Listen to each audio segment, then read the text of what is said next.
काशी की रियासत के राजा विक्रम सिंह एक लोकप्रिय राजा थे।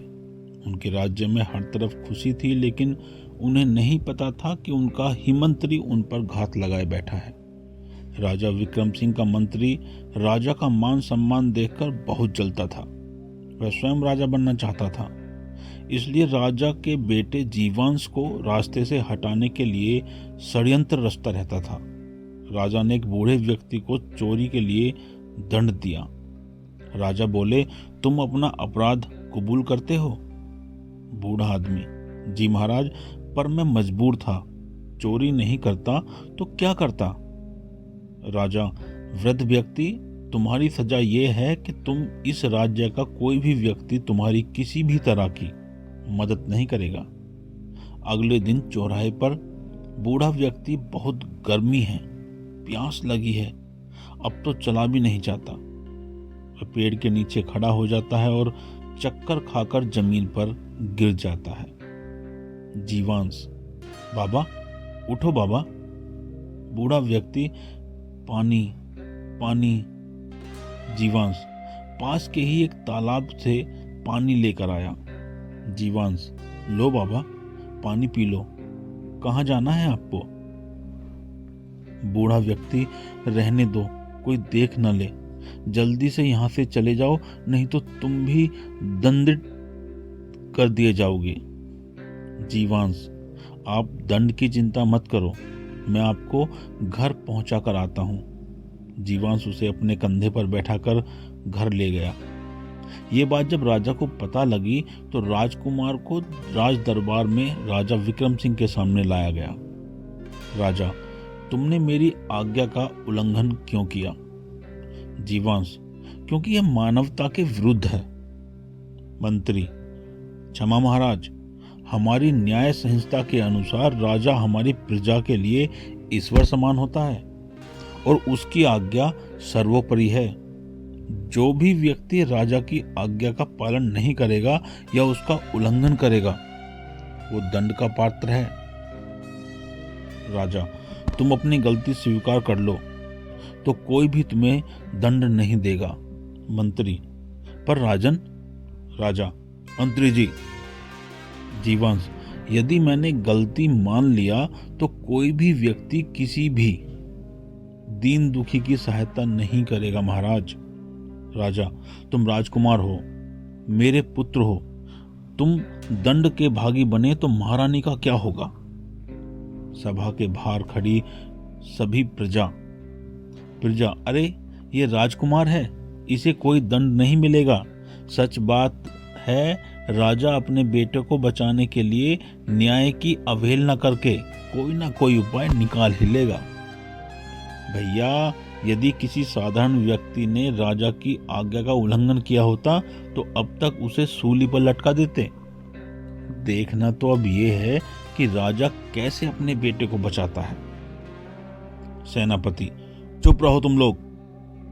सेनापति, महाराज, प्रजा का कहना है कि आप राजकुमार को दंड से बचाने के लिए न्याय नहीं करेंगे। मंत्री, महाराज, आप न्याय की मिसाल हैं, न्याय करना राजा का परम कर्तव्य है। राजा, राजकुमार, मैं तुम्हें एक राजा नहीं बल्कि पिता बनकर समझा रहा हूं, अपनी गलती स्वीकार कर लो। सेनापति, महाराज ठीक कह रहे हैं, इसी में सबकी भलाई है। जीवांश, महाराज, मैं भी आपका ही पुत्र हूं, मेरे दृष्टिकोण में मैंने एक प्यासे व्यक्ति की मदद करके कोई अपराध नहीं किया। आपकी नजर में यदि ऐसा करना अपराध है तो मुझे दंड स्वीकार है। मंत्री, अब आएगा मजा, राजकुमार को रास्ते से हटाने का यह अच्छा अवसर है। राजा, मंत्री, इस अपराध का क्या दंड है? मंत्री, महाराज, राजकुमार को इस राज्य को छोड़कर 6 महीने के लिए जंगलों में वनवासी का जीवन जीना होगा, यही इसके अपराध का प्रायश्चित है। राजा, इसके अतिरिक्त कोई अन्य उपाय? सेनापति। सेनापति, महाराज, आप न्याय करने के लिए स्वतंत्र हैं, राजकुमार को इतना कठोर दंड देना उचित नहीं है। मंत्री मन में, अरे ये सेनापति का बच्चा मेरी योजना असफल न कर दे। मंत्री, महाराज, यदि आपने आज न्याय नहीं किया तो प्रजा में क्या संदेश जाएगा? राजा, राजकुमार जीवांश को 6 महीने वनवास का दंड दिया जाता है। मंत्री, महाराज, आज आपने न्याय की मिसाल कायम कर दी। राजकुमार सामान्य वस्त्र पहनकर राजा और रानी को प्रणाम करके चले गए। वह जंगल में एक झोपड़ी बनाकर लकड़हारा बनकर रहने लगा। जीवांश आज पता नहीं लकड़ी लेने के लिए कितना दूर जाना पड़ेगा। वह आगे आगे चलता रहा। उसे एक तालाब दिखाई दिया। उसने हाथ मुंह धोए तो पीछे से एक आवाज आई, दासी, अरे तुम कौन हो और यहाँ क्या कर रहे हो? जीवांश, मैं यहाँ पानी पीने आ गया था। दूसरी दासी, अच्छा अच्छा, चलो अब जल्दी यहाँ से चले जाओ, हमारी राजकुमारी आने वाली हैं। जीवांश, ठीक है, मैं चला जाता हूँ। पहली दासी, सुनो, दाईं ओर से निकल जाओ। जीवांश दाईं ओर से निकलने के लिए मुड़ा कि उसे एक राजकुमारी और 2 अगल बगल दासियां दिखाई दी। दूसरी दासी, हे प्रभु, ये क्या अनर्थ हो गया? इस भिखारी की नजर राजकुमारी पर पड़ गई। वह चिल्लाते हुए भागी। दासी, अनर्थ हो गया राजकुमारी, अनर्थ हो गया। आप तो बाईं ओर से आने वाली थी, फिर दाईं ओर से कैसे आ गई? राजकुमारी, मैं तो केवल टहल रही थी, लेकिन अब क्या होगा? दासी, अरे कुछ नहीं, पहले इस भिखारी को रास्ते से हटाओ। पहली दासी, ए तुम भागो यहां से, आज तुम्हारी वजह से अनर्थ हो गया। दासी, राजकुमारी, पता नहीं महल में क्या कोहराम मचा होगा। दासी, महाराज महाराज, अनर्थ हो गया। मंत्री, अरे क्या हो गया जो तुम इतनी जोर जोर से चिल्ला रही हो? देखती नहीं महाराज ज्योतिषी बाबा के साथ व्यस्त हैं। महाराज, क्या हुआ? तुम यहाँ क्या कर रही हो? तुम्हें तो इस समय राजकुमारी के साथ वन में होना चाहिए था। दासी, महाराज, मैं उन्हीं के साथ थी, वहीं की खबर लाई हूँ। महाराज, जब राजकुमारी तालाब के पास से जा रही थी तो वहां एक भिखारी आ गया और उसकी नजर राजकुमारी पर पड़ गई। राजा, ये क्या कह रही हो? दासी, महाराज, एकदम सत्य है। राजा, बाबा, अब क्या करें? कोई उपाय तो बताइए। बाबा, महाराज, मैंने तो आपसे पहले ही कहा था कि इन 15 दिनों में जिस पुरुष की दृष्टि राजकुमारी पर पड़ेगी उसे ही उनका जीवन साथी बनना चाहिए, नहीं तो उनका जीवन कठिनाइयों से भर जाएगा। दासी, महाराज, लेकिन वो तो एक भिखारी था जो भटकता हुआ वहां पहुंच गया। तभी राजकुमारी और दोनों दासियां भी वहां आ गईं। दासी, महाराज, वह कोई भिखारी नहीं बल्कि एक बनवासी लकड़हारा था।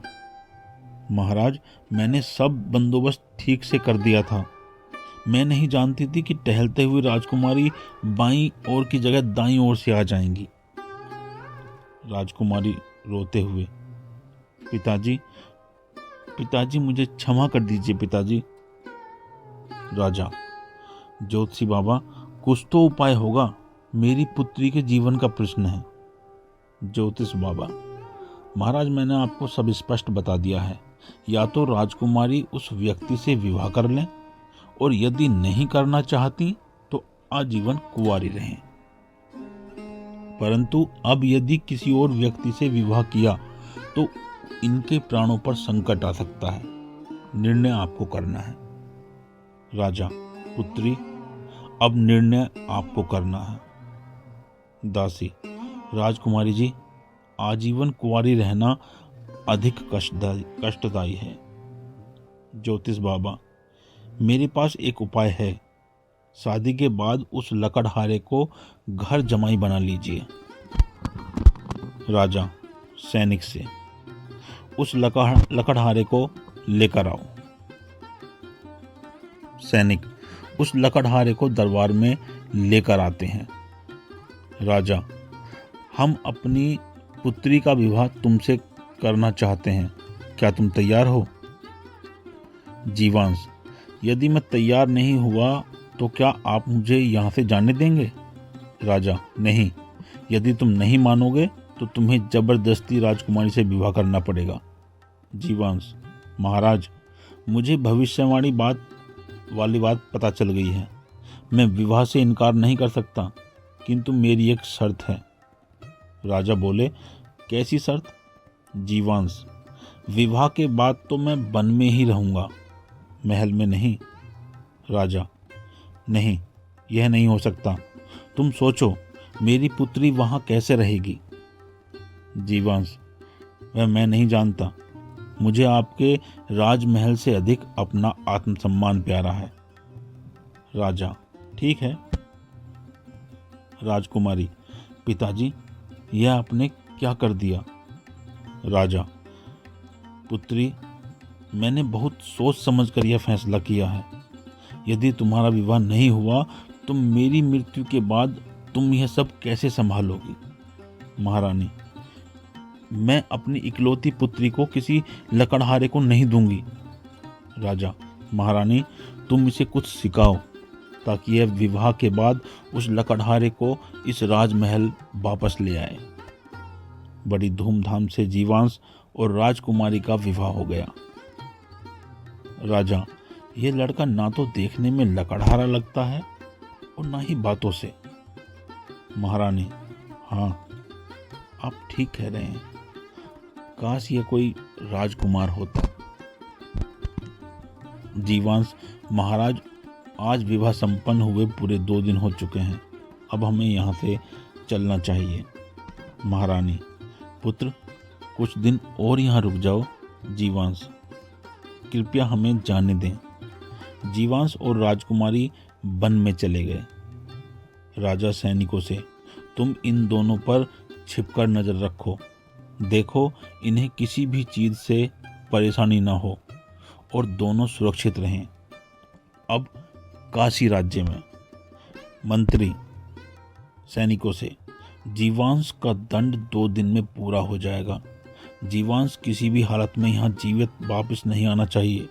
जंगल में आग लगा दो या उसे तलवार से काट दो। समझ गए ना? सैनिक, मंत्री जी, आप बेफिक्र रहें, काम हो जाएगा। जंगल में। राजकुमारी, हे ईश्वर, इस जन्म में मुझे किस अपराध का दंड मिल रहा है? मैं इतनी छोटी सी घास फूस की झोपड़ी में कैसे रहूंगी? राजकुमारी पूरी रात नहीं सो पाती। सुबह उसे दासी की बात याद आ गई। दासी बोली, राजकुमारी जी, आप जंगल में बिल्कुल मत रहना। मैं तो कहती हूँ आप अपने पति को इतना तंग करना कि आखिर वह सारी बातें छोड़कर महल में रहने के लिए आ जाए। राजकुमारी, दासी ने बिल्कुल ठीक कहा था, मुझे ऐसा ही करना चाहिए। राजकुमारी ने मटके का सारा पानी धरती पर गिरा दिया, कंबल फाड़ दी और अनाज बिखेर दिया। जीवांश कुछ फल लेकर बाहर से आया। जीवांश, अरे ये क्या हो गया? अनाज तो खराब हो गया, मटका भी टूट गया। राजकुमारी, यह कपड़ा भी गया। जीवांश, ये तुमने क्या किया? राजकुमारी, हाँ, क्योंकि मुझे यहाँ नहीं रहना। तुम ही बताओ, मैं यहाँ कैसे रहूं? बोलो। जीवांश सोचता है, दंड पूरा होने में अभी 2-3 दिन शेष हैं। राजकुमारी, बोलते क्यों नहीं? जीवांश, तुम बस कुछ दिन और सह लो, उसके बाद तुम्हें एक रानी की तरह रखूंगा। राजकुमारी, ओहो, उसके बाद क्या कोई खजाना हाथ लग जाएगा? जीवांश, हाँ। राजकुमारी, झूठे कहीं के, मुझे बहला रहे हो। देखो, रथ बाहर खड़ा है, पिताजी ने हम दोनों को बुलाया है, कुछ दिन वहीं रहेंगे। अब चलो। रात के अंधेरे में जंगल में 2 आदमी जीवांश की झोपड़ी में आग लगा देते हैं। सैनिक, अब नहीं बचेगा। दूसरा सैनिक, भैया, राजकुमार के चिल्लाने की आवाज तो आई नहीं। जीवांश की झोपड़ी यही है ना? सैनिक, हाँ हाँ, यही है। अरे चिल्लाएगा कैसे? राजा का बेटा तो राख हो गया। चलो अब भागो। जीवांश राजकुमारी से, अब चलो यहाँ से, या यहीं अपने पिता के महल में रहने का विचार है? राजकुमारी, थोड़े दिन और रुक जाते हैं ना? जीवांश, नहीं, हमें आज ही यहाँ से किसी भी हालत में जाना होगा। राजकुमारी, मैं उस जंगल में नहीं रहूंगी। जीवांश, चलो तो। राजकुमारी, यह सारथी कहाँ गया? अब रथ कौन चलाएगा? जीवांश, मैं चलाऊंगा रथ। रथ नगर के रास्ते से होता हुआ अनजान रास्तों पर आगे बढ़ गया। राजकुमारी, अरे ये जंगल का तो मार्ग नहीं है। जीवांश, अब हमें जंगल में जाने की कोई आवश्यकता नहीं है। राजकुमारी, तो हम कहाँ जा रहे हैं? कहीं तुम मुझे जानबूझकर कष्ट देने के लिए मेरे माता पिता से दूर तो नहीं ले जा रहे हो ना? जीवांश, नहीं, मैं तुम्हें अपने माता पिता के पास ले जा रहा हूं। राजकुमारी, हैं? कौन है? वे कहाँ रहते हैं? क्या करते हैं? जीवांश, अरे इतने सारे प्रश्न एक साथ। तभी रथ राजमहल की ओर बढ़ता है। सैनिक बिगुल बजाते हुए राजकुमार जीवांश पधार रहे हैं। राजा और रानी भाग कर आते हैं और उसके गले लग जाते हैं। महारानी, यह तुम्हारे साथ सुंदर सी लड़की कौन है? जीवांश, ये राजा विश्वा की पुत्री, मेरी पत्नी और आपकी बहू है। महारानी दोनों की आरती उतारकर दोनों को महल में ले जाती हैं। तभी राजा विश्वा रस्सियों में बंधे 2 आदमियों के साथ वहां आ गए। जीवांश, पिताजी, ये राजकुमारी के पिता राजा विश्वा हैं। राजा, पधारिए महाराज, पधारिए। राजा विश्वा, जीवांश, मुझे सब पता चल गया है। महाराज, पहले आप अपने मंत्री को बुलाइए। राजा विश्वा, इन 2 व्यक्तियों ने कल रात जंगल में राजकुमार जीवांश की झोपड़ी में आग लगा दी। राजा, चलो अब तुम दोनों सच सच बताओ, तुम दोनों ने ऐसा क्यों किया, वरना।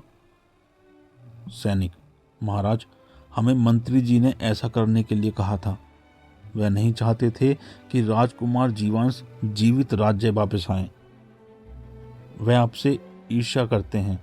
वह नहीं चाहते कि राजकुमार जीवांश राजा बने। राजा, सेनापति, मंत्री और इन दोनों सैनिकों को तुरंत कारावास में डाल दो। राजा, मुझे क्षमा कर दो मेरे पुत्र, तुम सच में बहादुर, निडर और एक अच्छा राजा बनने योग्य हो। मुझे तुम पर गर्व है। राजा विश्वा और हमें अपने जमाई राजा पर नाज है।